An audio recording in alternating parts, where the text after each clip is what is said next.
Well, as you can see, it's a magnificent panoramic view up here. Those lovely rolling fields there across the Great Dividing Range. And I suppose you might wonder, is this what your average garden variety ex-racing car driver does in their spare time? Do they all have one of these buildings? Probably not. Probably not. In fact, I'd say that they do not. But it suits me. Places like this, where you can sit back and sort of get life into perspective, they play a very, very important role in allowing you to see life for what it truly is, and that is a magnificent learning experience. Peter Brock was born on the 26th of February 1945. His parents, Ruth and Jeff Brock, came from Hurstbridge, a small community on the northeast fringe of Melbourne. Look, as a kid, I really I pushed the envelope. I'll be absolutely clear about that. I think it'd be fair to say my parents probably thought, what have we done to get this kid? I mean, he won't listen to us, he's off there doing his own stuff, and you know, his head's strong and he's just going to do things his way. And certainly I can tell you that I felt compelled to do a lot of things like that. I was very fortunate. I had an athletic sort of approach to life. I could get out there and run and jump and play footy and play cricket and swim and what have you, until cars finally got me. And I thought, yeah, hey, this car business is not bad. I can actually get this thing to do what I tell it to do. And to me, it made a lot of sense. The warm summer air is suddenly shattered.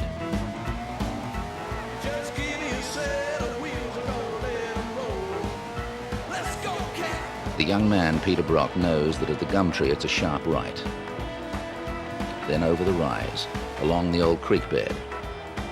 Then a long, slow, snaking curve around a disused orchard. And then back to his excited pit crew.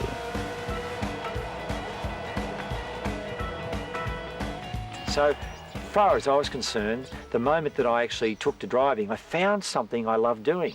I found what it is in life that was really my heart's desire, the thing I knew was right for Peter Brock. The Brock family ancestry dates back to the beginning of Australian motorsport. Henry V. James, a great-uncle of Jeff Brock, Peter's father, was a founder of the Automobile Club of Victoria.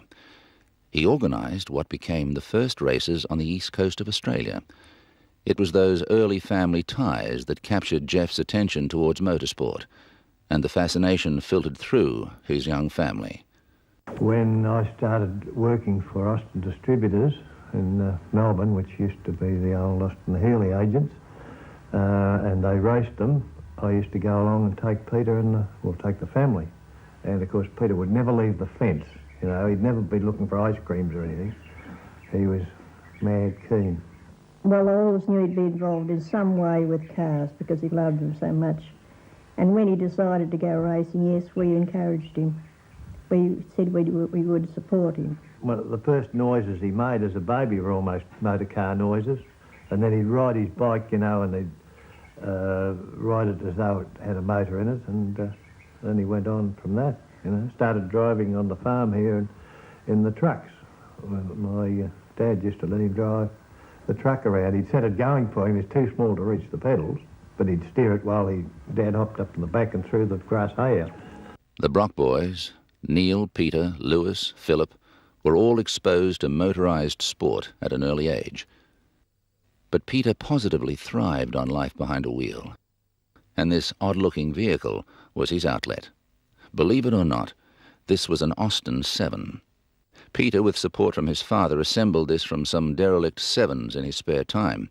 In 1960, when Peter was 15, he watched the very first Armstrong 500, the forerunner to the Bathurst 1000, and throughout the day Peter would jump into the beast and thrash around the family paddocks as if he were in the race. 7 years later, Peter realized his ultimate dream. Backed by his parents, his racing debut was made in this ungainly 179 powered Austin A30 at Winton. In it he won a staggering 102 races over 65 meetings, and a motor racing career was launched.